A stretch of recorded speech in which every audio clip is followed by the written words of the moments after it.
এই রান্নাটা হয়ে গেলেই সবাইকে ডেকে খেতে বসিয়ে দেবা বৌমা। আচ্ছা মা, ঠিক আছে।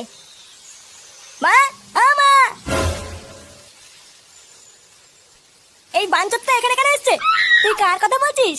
এই যে মাসিমা, আমার কথা বলছি গো। আপনার ছেলেটা না খুব দুষ্টু, একটু ইয়ার কিও বোঝে না বাবা গো বাবা। হ্যাঁ গো, তুমি আমার ভাইকে গালাগালি দিলে। বাড়াটা গালাগালি দেবো না তো কি দেবো? ও বলছো তার বাল বাড়া আমাকে ঘরে একা পেয়ে আমার প্যান্টের ভিতরে হাত ঢুকে দিয়েছে।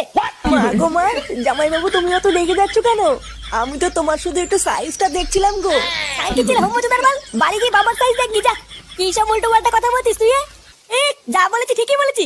লেওরা আজকে প্যান্টের ভিতরে হাত ঢুকে দিচ্ছে, কালকে তো বলবে হালকা করে পুঙাও মেরে দাও। এই কি হয়েছে রে? এত চেঁচামেচি কিসের? দেখুন না মেশামশাই, মা গো মা, আপনার ছেলে একটু ইয়ার কিও বোঝে না। ওটাই আর কি ছিল বাঞ্চদ? দেখেছেন তো কিভাবে বলছে। দেখো মা, আমি কিন্তু বলে দিচ্ছি, এই চুদির ভাই যদি বাড়িতে থাকে আমি কিন্তু বাড়ি থাকবো না, বলে দিলাম। চোরে বাচ্চা, তুই ঘর থেকে বেরিয়ে যা। আমরা কোনো কাজকর্মের বেলায় নেই, কোনো রোজগার পাতি নেই, আবার বড় বড় কথা। ও বাড়া, মায়ের থেকে মাসির দরদ বেশি, তাই তো? বাড়া এখন তো দেখছি আমার থেকে এই বাড়িতে এই হোমোচোদার দাম বেশি।